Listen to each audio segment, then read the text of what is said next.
Alright everybody, welcome back to ELN 260. I'm going to walk you guys to a quick LogixPro video. So if you will, go and get started, have LogixPro pulled up.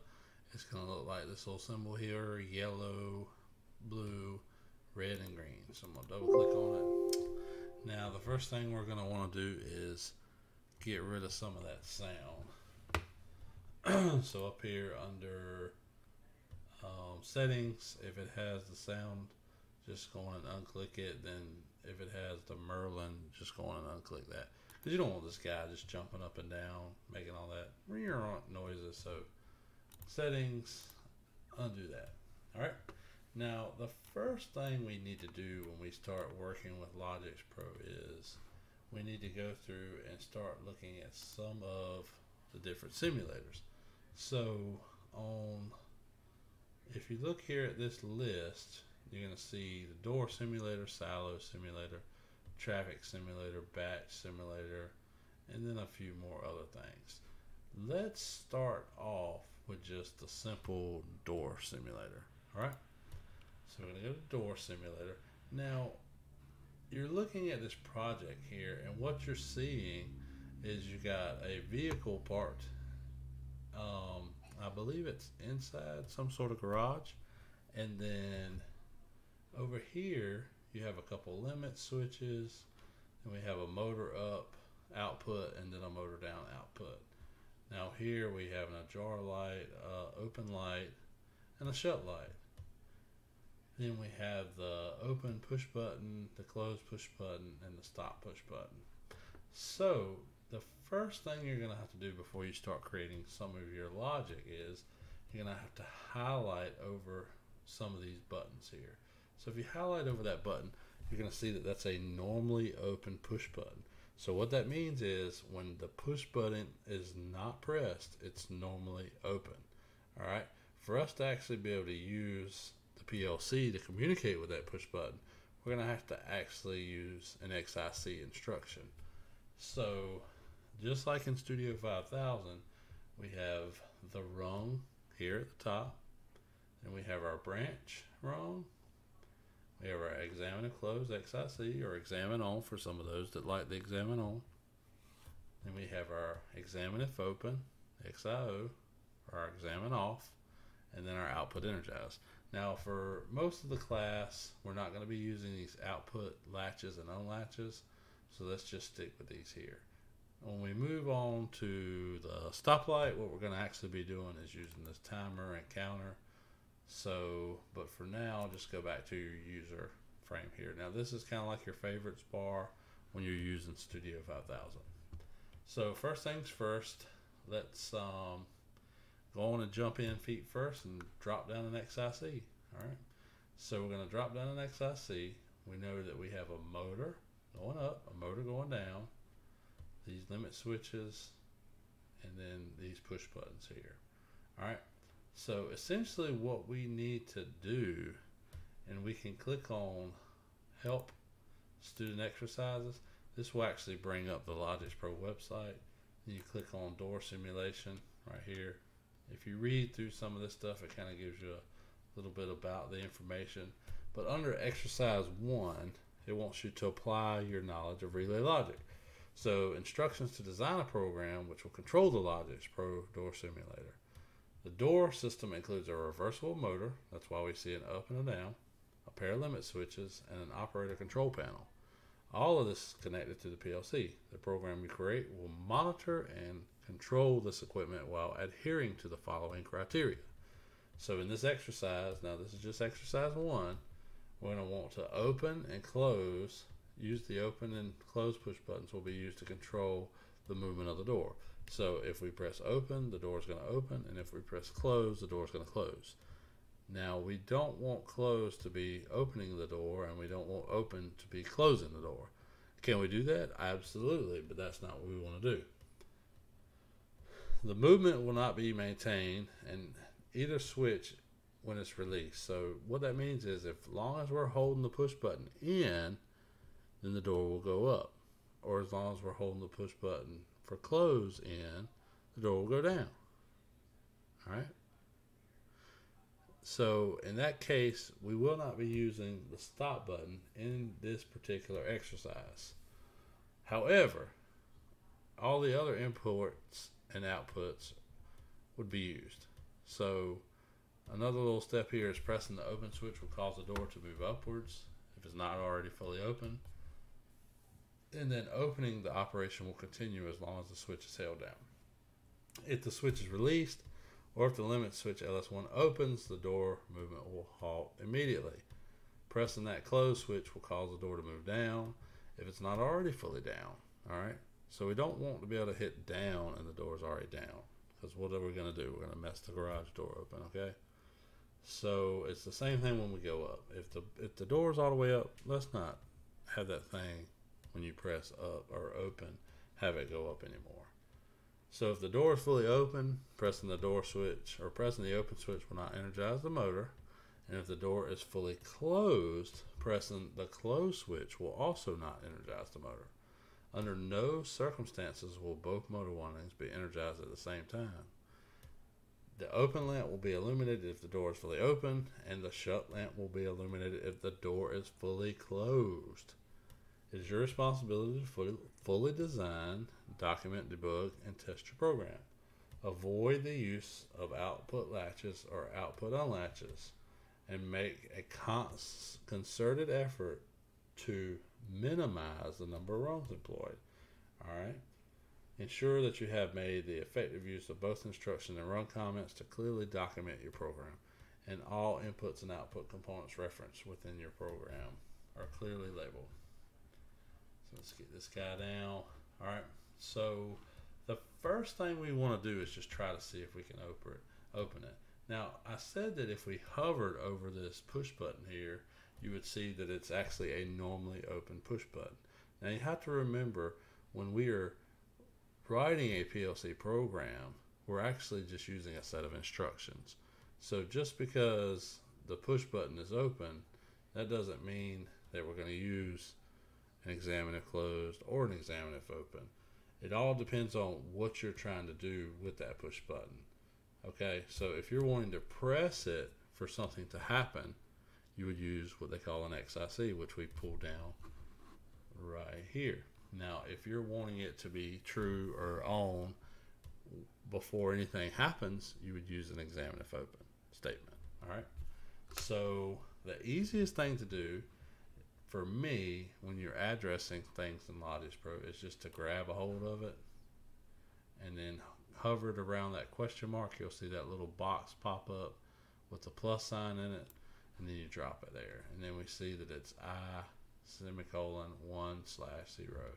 Now that's kind of hard to read because it's just an internal address. So first thing we need to do after we set that address is go in and edit the symbol.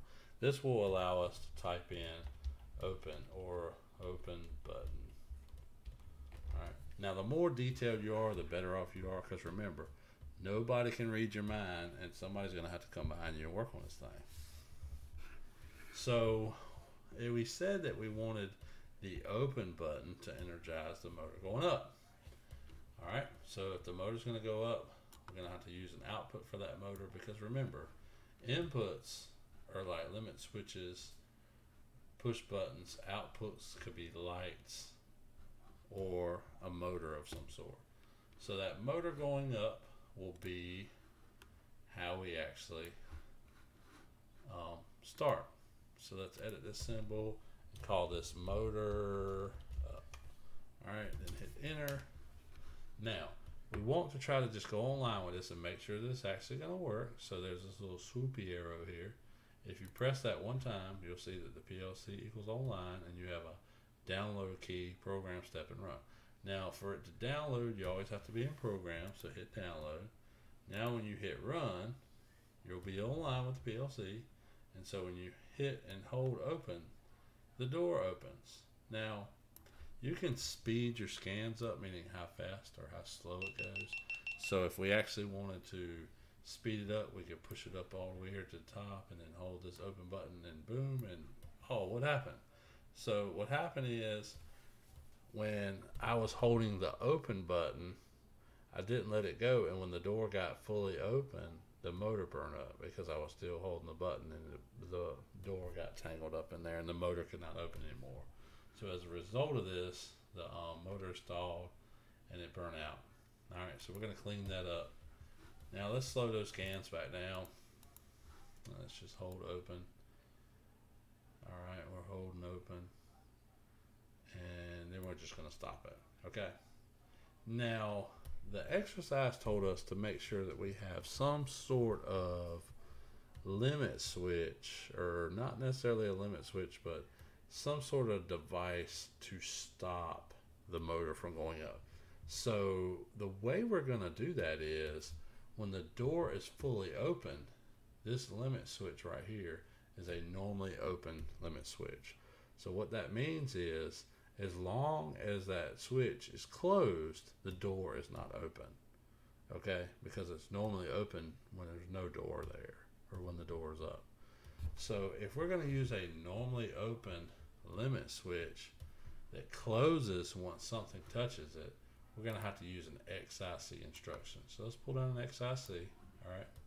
Let's move this limit switch address over here like such. I'm going to edit this symbol, call it LS1, and hit enter. All right. Now, when we hit the swoopy arrow and download it and go into run, let's open it up and see if this time while we're holding the button, it will actually go and stop that motor. Now we can see that it probably is going to stop it, because guess what? We're not even all the way up to the top yet, but yet this LS1 is true. Now you might be asking yourself, how come we did not use an open or an XIO examine if open instruction there? Well, if we had used an examine if open instruction, we would not have been able to allow the motor to go up, because right now that switch is not open, it's closed. So the only time that switch is open is when the door is fully up. Now remember, the XIC and the XIO are not actual ladder or schematic symbols like you'd see on a wiring diagram. I know they look similar, but they're just instructions. So you have to write your program so that the instructions are correct based off of the status of what you want that switch to do. All right, so we're going to go up, open, open, open, open, open, and then boom. All right, notice that the switch went green here, okay, and this went from true to false. So now when I hit open, as long as I hold open, the open button is still true, but the LS1 is not true. So we have no path here for it to talk to this output. All right, so we've actually completed that rung for exercise 1. We're going to go on to the second rung for exercise 1. Now we're going to go back into program. Now, will it be okay if you had motor down on the first rung and motor up on the second rung? Absolutely. You know, it's just a matter of how you think or how you want the program. But please do not be limited to the fact that your rung may not have looked exactly like mine. So we're going to just call this motor down. All right. And when we do motor down, we're going to have it controlled by, let's hover over here. It says this is also a normally open push button. So a lot of times what students like to do is grab an XIO and then move the address here, edit this symbol, call it close button. But what you're going to see here is that this is an X, that this button here is a normally closed button. All right, or normally open button. So if it's a normally open button, that means that this switch here, as long as you're not pressing it, this instruction here is going to be true, not switch. This instruction is going to be true. So if you download it, this is particularly true when we're talking about stop buttons. So we're going to download it and run it. And notice this time I didn't press the stop or the close button at all, but yet my door is closing. All right. Now if I hold down close, what happens? The motor quits closing. So that's why we can't use that XIO, because remember, this button is normally open and we're using examine if open instruction. And as long as that button is not pressed, it's open. So if that's the case, then that instruction is going to be true. And with us not having any way of actually stopping that other than pressing the button, then that means that it will actually be true as long as we're not holding the button. So let's change this to an XIC, what it should properly be, and then we're going to press down. All right, now watch, the motor's going to burn up again because, you know, we have no protection there. All right, so we're going to clean it up. Now, both of these limit switches here are both normally open. I know we used an examine if closed instruction here, but we actually need to use an examine if open instruction for this LS1. So why do you think we may need to use that examine if open instruction for that LS2, not LS1, LS2? Well, the reason behind that is if we want that door to close while it's open, then we need to have a path there. But once that limit switch closes, we need for the motor to cut off. So let me rename this LS2. So watch what happens when we use the XIO. So I'm going to open this guy up, get these scans up now that we're not going to burn the door up. Run. So I'm going to get that door up and it stops. All right. Now watch what happens. See how LS2 is actually true now? As soon as that door lifted up some, this limit switch opened, and then now it allows a path here. So if we had an XIC right here, the only time this instruction would have been true is when the door is closed. So with an XIO, we're saying, hey, as long as the door is open, let the close button come. As long as the door is open, you can press the close button and the motor will go down. And I also need to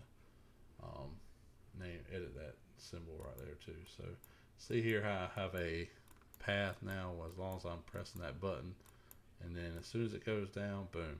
So now the door closed. What happened? We were examining for that LS2 to be open. As long as it was open, it was true. Now the LS2 is no longer open. Now it is actually closed. So when it went closed, what happened? It cut the motor down off. So motor down here. All right. Now, I think the only other thing we had to do in this exercise is to actually have the lights come on. So before we had the lights come on, let me just show you here. If I change this to examine if closed, download, and hit run. So when I open this guy up, and notice now when I hit close, had we used that examine if closed statement, that we have no way for that button to go down. So logically, these are the best instructions to use. Now, could you put some kind of branch in here and use a different instruction and have an or statement? Probably so. But why do things you don't need? So get it back over here. And I like to tell the students, and if you're more advanced, you can do differently, but I like to tell the students to use an output per rung. So we're going to throw an output down here for the open light. All right. And we're going to throw an output down here for the shut light. All right. So let's edit this symbol here. It's called open light. And I'll edit this one here. I'll call this shut light. All right. Now, and then the only other thing we have is the ajar light. So let's go on and pull this down. And pull this instruction over here. Drop it. Edit that symbol. Ajar light. All right. So now we have 3 outputs on 3 rungs. Now, could we run this? Absolutely. So we could hit run now, and you'll see that all the lights illuminate at one time. Why is that? Because we have no inputs telling it to be on or off. Now, take a look at the shut light or the open light first. For the open light to be on, what needs to happen? So if you're looking at what's going on here, what you see is that this limit switch is open, but this limit switch is actually closed here. So if we know that when we open it, the limit switch is controlling the motor not going up anymore because the door is open, we can also use that limit switch to do what? Illuminate that open light. So if we pull down an XIO this time, because remember, this is wire, or this is physically an open contact when the door is not pushing on it. We call this LS1. Now what will happen is download, run. You'll see the open light on. Then when we hit close, are we downloaded? Say download. Oop, yeah. This thing and run. And then we want to. Oh, I forgot we had changed LS2 here. Let me put this back to an XIO. That's why it wasn't doing anything. So now when we close it, so notice how the open light went off. So fully open, open light on. When it's not fully open, open light off. Now, what do you think we're going to do for the shut light? That's right. You're going to do the same exact thing. This time we're going to use an XIC instead of an XIO, because when the door is fully shut, that XIC will go true because we're examining for it to be closed. It's normally open like it is. And now if we download this and run it, we're going to see that the only light on is the ajar light. Well, that's perfect, right? Because that's what we want on is the ajar light. Let's put this in run. Right, if the door is open, it's ajar. Cancel. All right, so let's hit close. Boom. All right, but now notice that the ajar light's still on, but the shut light did come on. So as soon as we're not shut anymore, shut light cuts off. As soon as we are shut, shut light comes on. So when we're figuring out the ajar light, the easiest thing to do is to raise this door up. All right, because now what you see is that the door's up, so it's ajar. Now we know that this limit switch tells us when it's open that that door is open. When we know also that when this limit switch is closed, we know the door is shut. So if we have an instruction here that says if this limit switch is open and that limit switch is closed, turn on the ajar light. So how would we write that in our program?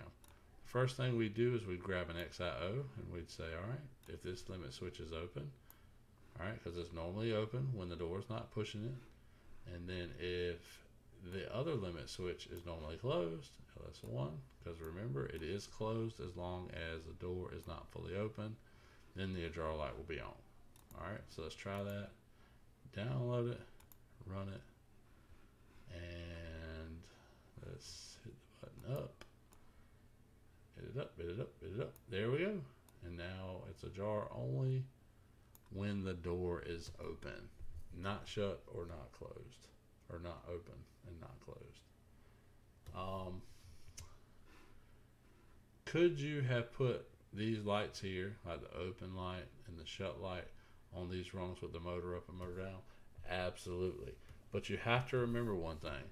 When you're creating an instruction, you have to have a bunch of inputs that are true for this output to come on. So in this case, the open button would have to be true and the LS1 would have to be true for the motor to go up.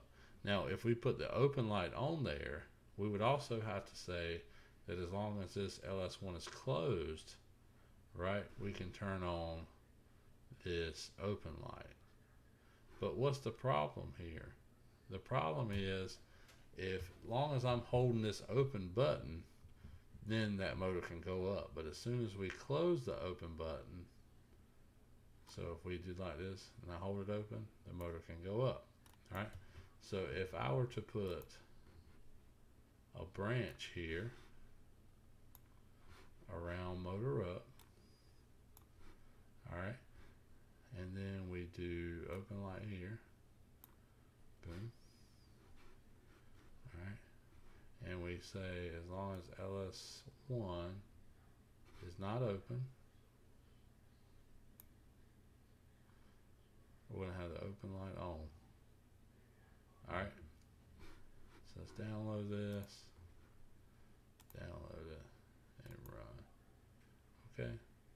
So what happens when the door, if we go down, the door lights, so if we go up, notice how LS1 is not open, or it is open, right? And it's true here, but this LS1 is not true. So what we'd have to do is we'd have to branch around this, okay? And what we'd have to do when we branched around this is we'd have to make sure that we have some sort of instruction here that tells us that the motor can't go up.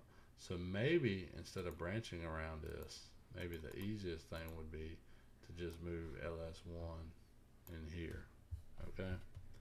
Now you'll see that if we download this, download, run, open, as long as I'm holding the open button, the open light's on. But that's not what the activity asked us to do.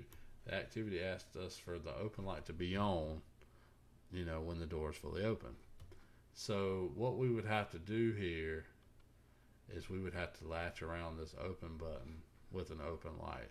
But what would that do? That would also maybe, if possible, you know, now it shouldn't be with this LS1 here, but it could give an alternate path for this motor to actually go up here, and we don't want to do that. So again, you can put multiple outputs on a rung, there's no problem with that, but when you are doing so, you have to make sure that you are actually writing the logic so it works right, or works correctly, okay? Now that's door exercise 1 video. I appreciate it, and if you have any kind of questions, please feel free to give me a call or just email me. Thank you.